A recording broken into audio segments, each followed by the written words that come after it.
ఓం సాయిరామ్. సమర్థ సద్గురు సాయినాథ్ మహారాజ్కి జై.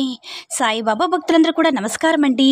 సాయినాథుని ఆశీస్సులతో అందరూ కూడా సుఖంగా సంతోషంగా అష్టైశ్వర్య ఆరోగ్య అభివృద్ధితో ఉండాలని మనస్ఫూర్తిగా కోరుకుంటూ ఈరోజు ఈ వీడియోని మొదలు పెడుతున్నాను. శ్రీ షిరిడి సాయిబాబా ఆశీస్సులతో గురూజీ శివరామరాజు గారు జ్యోతిష్యం చెప్తున్నారు. ఆరోగ్య సమస్యలు, సంతానం లేని వాళ్ళకి, వివాహం కాని వాళ్ళకి, భార్యాభర్తల మధ్య గొడవలు, మనశ్శాంతి లేకపోవడం, అప్పులు బాధలు, విదేశీ ప్రయాణం ఆగిపోవడం, కుటుంబ కలహాలు, కోర్టు సమస్యలు, ఎటువంటి సమస్యలున్నా కూడా గురువుగారు కొన్ని రోజుల్లోనే 100కు 100% పరిష్కారం చూపిస్తున్నారు. నమ్మకంతో ఆ బాబా గారి యొక్క సంకల్పంతో ఇప్పుడే కాల్ చేయండి. మీ సమస్యను పరిపూర్ణంగా పరిష్కరించుకోండి. ఓం సాయిరామ్.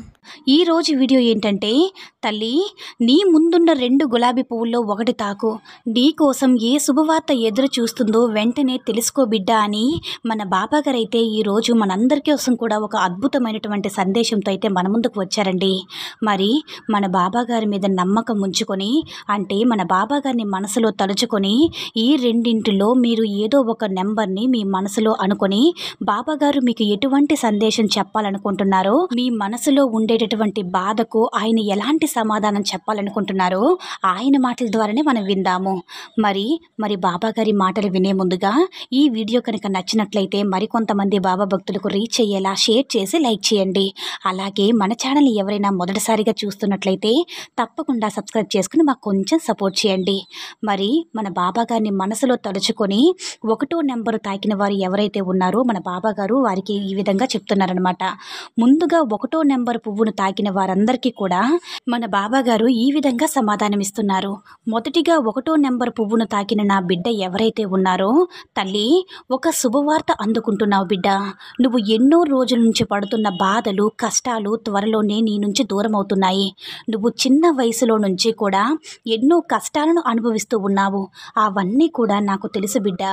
పేదవారైనా నీ తల్లిదండ్రులు ఎంతో కష్టం మీద నీకు వివాహం జరిపించారు.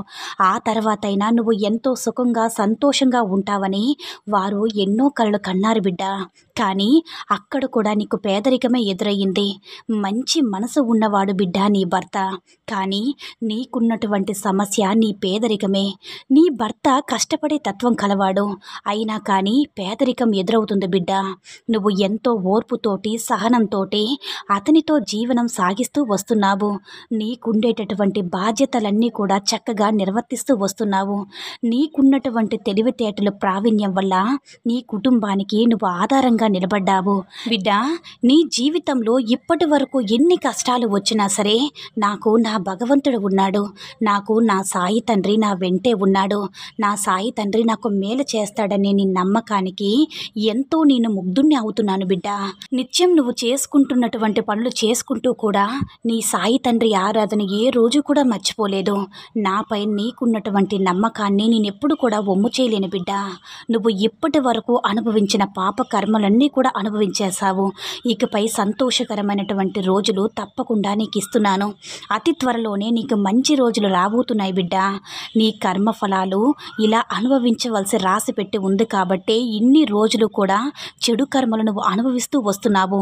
కానీ నువ్వు చేసుకున్నటువంటి పుణ్యం ఎక్కడికి పోతుందో చెప్పమ్మా.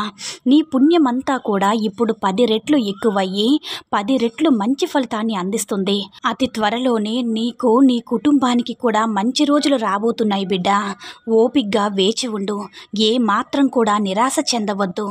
నిన్ను, నీ ప్రార్థనలు ఎప్పుడు కూడా వింటూనే ఉన్నాను. నీ కోరిక తప్పకుండా నెరవేరుతుంది బిడ్డ. నా సమాధిని నీ కోరిక తప్పకుండా నెరవేరుస్తుంది. నాపై తీవ్రమైనటువంటి దృఢమైనటువంటి విశ్వాసం కలిగి ఉండు. ఎవరైతే సాయి సాయి అని నా నామాన్ని జపిస్తూ నాలో ఐక్యమవుతారో వారికి నా అనుగ్రహంతో పాటు నా ఆశీర్వాదం ఎల్లప్పుడూ కూడా ఉంటుంది బిడ్డ. వారెప్పుడు కూడా సంతోషంగా ఉంటారు. ఇప్పటి నుంచి షిరిడీకి రావాలని ఆశపడుతూ ఉన్నావు కదమ్మా. ఆ సమయం కూడా ఆసన్నమయ్యింది బిడ్డ. నీ కోసమే నేను ఎంతగానో ఎదురు చూస్తూ ఉంటున్నాను. పిలిస్తే తప్పకుండా పలుకుతాను కదా బిడ్డ. నీకు దర్శనం కూడా ఏదో ఒక రూపంలో ఇస్తానమ్మా. ఈ విశాల ప్రపంచంలో మీరు ఎక్కడున్నా సరే నేను మీతోనే ఉంటాను. మీ హృదయమే నా నివాసం. నా ఆజ్ఞ లేకుండా ఏది కూడా కదలదు. నేనందరినీ కూడా సమాన దృష్టితో చూస్తాను కదా బిడ్డ. దేవా, నీ పాదాల ఆశ్రయం దొరికితే చాలు, నీ దయ దొరికితే చాలు, నా జన్మ ధన్యమవుతుంది బాబా.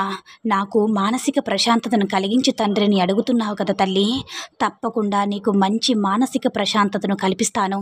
పరిస్థితులన్నీ కూడా నీకు అనుకూలంగా మారుస్తాను బిడ్డ అని ఈరోజు నీకు మాట ఇస్తున్నాను. ఎవరైతే 1వ నెంబర్ బిడ్డనంటే 1వ నెంబర్ గులాబీ పువ్వును తాకావో ఈ రోజుటి వరకు కూడా ఇక నుంచి కూడా నీకు ఎటువంటి కష్టం రాకుండా చూసుకునే బాధ్యత కూడా నాది బిడ్డ. నీ విలువైనటువంటి కన్నిటిని కష్టాల ద్వారా కోల్పోతూ వస్తున్నావు. ఇకపై నీ జీవితంలో కంటి వెంట ఆనంద బాష్పాలు మాత్రమే వస్తాయి బిడ్డ. ఈ అక్షర సత్యం విను. నువ్వు కోరుకున్నది ఏదైనా సరే నీకు అందిస్తాను. నీ మనసు నిర్మలంగా ఉంచుకో బిడ్డ. అంతా మంచి జరుగుతుంది. ఇక నీకు అంతా కూడా మంచి రాసి పెట్టాను బిడ్డ. ఇక నుంచి నువ్వు జీవితంలో మంచిగా అడుగు పెట్టబోతున్నావు. అందుకు శుభాకాంక్షలు కూడా తెలియజేస్తున్నాను. ఎప్పుడు కూడా సంతోషంగా నువ్వు కోరింది ఇవ్వడం నా కర్తవ్యం బిడ్డ. ఈ మధురమైన మాటలను నీకోసమే తెలియజేస్తున్నానని 1వ నెంబర్ గులాబీ పువ్వుని ఎవరైతే తాకారో వారందరికీ కూడా బాబాగారు ఈ విధంగా సమాధానం చెప్పారండి. ఇక 2వ నెంబర్ గులాబీ పువ్వు తాకిన వారందరికీ కూడా బిడ్డ, నీ జీవితం అంతా కూడా సరికొత్త మలుపు తిరగబోతుంది. ఈ మలుపు నీకు, నీ కుటుంబానికి ఎంతో ఆనందాన్ని కలిగిస్తుంది బిడ్డ. ఆనందకరమైనటువంటి జీవితానికి ఈరోజే నీకు తొలి అడుగు పడబోతుంది. ఇప్పటి వరకు నువ్వు జీవించిన జీవితం, ఇకపై నువ్వు జీవించిన జీవితం మధ్య వ్యత్యాసం చాలా ఉంటుంది బిడ్డ. ఇకపై నువ్వు జీవించే జీవితం ఒక ఉన్నతమైన స్థాయిలో ఉంటుంది. ఎలా అయితే నీ జీవితంలో నువ్వు ఎన్నో కష్ట నష్టాలను చూసావో వాటికి ఎన్నో రెట్ల ఆనందాన్ని కలిగిస్తాను బిడ్డ. అది ఏ రూపంగా అంటే ధనం విషయంలో, ఆరోగ్య విషయంలో, బంధాల విషయంలో, నీ కుటుంబం యొక్క సంతోషం విషయంలో బిడ్డ. నీ జీవితంలో సుఖపడ్డానికి ఇప్పటి వరకు కూడా నువ్వు ఓర్పుతో జీవించి ఉన్నావు. ఎన్నో కష్టాలను, ఇబ్బందులను దాటుకుని ఈ రోజుటి వరకు కూడా నువ్వు నిలబడి ఉన్నది ఈ రోజు నుంచి కూడా నీ జీవితంలో కలగబోతున్న సంతోషాల కోసమే కదా, ఈ ఆనందాల కోసమే కదమ్మా. ఎంత మంచి స్థాయి అంటే నువ్వు ఊహించిన స్థాయిలో ఉంటావు బిడ్డ. నీ జీవితంలో ఇలాంటి రోజు తప్పకుండా వస్తుందని నువ్వు ఎప్పుడు కూడా ఊహించవు. అంతటి మంచి రోజు బిడ్డ. నీకు భయం నుంచి నీకన్నీ కూడా ఇక నుంచి అన్నీ మంచి రోజులే. నీకు నష్టపోయిన అన్నీ కూడా అధిక లాభంతో చేరుకుంటాయి. నువ్వు దూరమైన బంధాలన్నీ కూడా నీకు దగ్గరవుతాయి బిడ్డ. నువ్వు ఏమేమి కళ్ళ కన్నావో అవన్నీ కూడా నీ కళ్ళ ముందు నేను నిలబెడతాను. సకల సుఖాలు కూడా, సంతోషాలు కూడా నీకు లభించేలా చేస్తాను బిడ్డ. ఏనాడు కూడా నీ జీవితంలో ఇక నుంచి ఆనందము, అదృష్టం తప్ప ఇంకేమీ ఉండవు. ఇంతటి సంతోషమా అని మాటల్లో కూడా చెప్పలేవు బిడ్డ. ఇప్పటి వరకు కూడా నీ కుటుంబ సభ్యులతో నువ్వు కలిగించిన వేదనంతా కూడా పోయి ఇకపై నీ మూలంగా వారు మానసికంగా చాలా ఆనందంగా ఉంటారు బిడ్డ.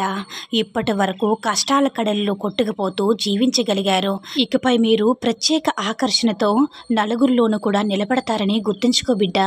ఇదంతా కూడా మీ మంచితనానికి, మీ సహనానికి లభించిన అదృష్టం. మీరు ఈ రోజు మొదలుకొని ఎల్లప్పుడూ కూడా సుఖ సంతోషాలతో, ఆయురారోగ్యాలతో, ఆనందాలతో తులతూగుతూ ఉంటారు బిడ్డ అని మన బాబాగారైతే 2వ నెంబర్ గులాబీ పువ్వు తాకిన వారందరికీ కూడా ఈరోజు మనకి ఒక అద్భుతమైనటువంటి సందేశం అయితే అందించారండి. 1వ నెంబరు, 2వ నెంబరు తాకిన వారందరికీ కూడా బాబాగారు చెప్పేటటువంటి సందేశం మీ అందరికీ కూడా నచ్చిందని అనుకుంటున్నాను. ఈ వీడియో కనుక నచ్చినట్లయితే మరికొంతమంది బాబా భక్తులకు రీచ్ అయ్యేలా షేర్ చేసి లైక్ చేయండి. అలాగే మన ఛానల్ ఎవరైనా మొదటిసారిగా చూస్తున్నట్లయితే తప్పకుండా సబ్స్క్రైబ్ చేసుకుని మాకు కొంచెం సపోర్ట్ చేయండి. సర్వే జన సుఖినో భవంతు. జై సాయిరామ్.